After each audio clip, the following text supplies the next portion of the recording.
My name is Tad Skinner. I'm one of the pastors at their church. I've gotten to know Joshua and Carly over the past few months and really grateful to be here. And they are very glad that you have chosen to take this time to celebrate this union with them as well. I know many of you have driven and traveled quite a distance to be here, so thank you for joining with us as we celebrate their marriage. I'm sure most of you know that Joshua and Carly met at a Donald Trump campaign event.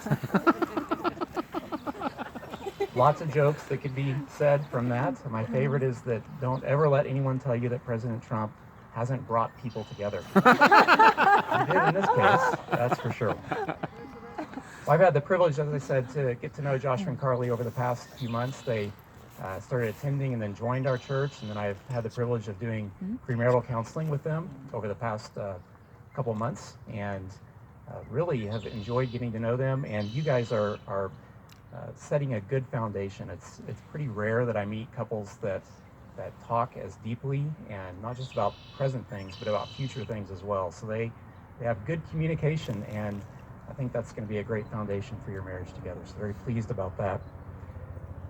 Well, marriage, of course, is the joining together of two people, of two lives. But as beautiful as that is, marriage is much, much more than just that. It's a husband joining together with a wife in marriage is really a symbol of what Jesus has done with his bride, the church. And Joshua knows what Jesus did for his bride.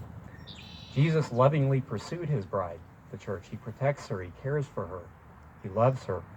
He willingly gave up everything for her. And Jesus is God who left the riches of heaven for us to join with us to reach his bride.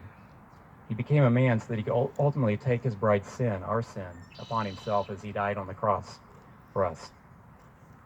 So Joshua, that's a high standard, and I hope that you don't have to, I know that you won't have to sacrifice in the same ways that Jesus had to sacrifice for his bride. But I do hope that you'll always consider her first before thinking of yourself. You'll always lovingly sacrifice yourself for her needs. And Jesus' bride, the church, is called to lovingly follow the lead of her husband. She's to willingly give herself to Jesus. And of course, you know better than anyone, Carly, that Joshua is not Jesus. He's not perfect by any means. But I do hope that as he loves you, as he leads you to obey the scriptures, that you'll build on the foundation that you already have, and you'll love and respect him more and more each day as your husband. And I, as well as Joshua and Carly, hope that you have a similar union with God our Father, that you have recognized what he has done for you on the cross, and that you have that faith and assurance of salvation with him.